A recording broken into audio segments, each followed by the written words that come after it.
You've been arrested for a controlled substance DUI, but you have a valid prescription for the pills that you were on at the time of the arrest, so you're going to be okay, right? Not necessarily.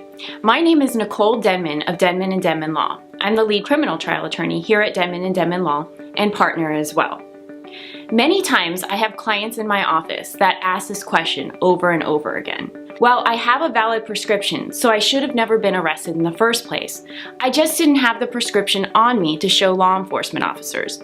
They shouldn't have arrested me for DUI, and the state attorney's office or the prosecutor can't possibly proceed, right? Well, not necessarily. The state attorney's office can certainly proceed on a controlled substance DUI if they think that there is enough evidence to proceed with prosecution. Now, what does this really mean?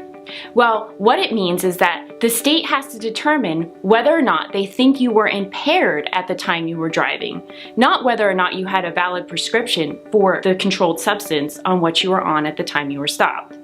This means that they'll look at the totality of circumstances surrounding your arrest. Did you submit to a urine test? Were there controlled substances found within that urine? Did you admit to taking controlled substances? Did you perform field sobriety exercises? Did it appear that your normal faculties were impaired at the time you were driving? As you can see, based on this totality of circumstances analysis, it doesn't necessarily make a difference as to whether or not you had a prescription for the drugs. It can certainly assist, but it doesn't necessarily determine whether or not the state is going to proceed with prosecution. It's important that you contact an attorney because they can look at the totality of the circumstances and also the evidence that the state says that they have against you, which is usually very weak or lacking in controlled substance DUIs.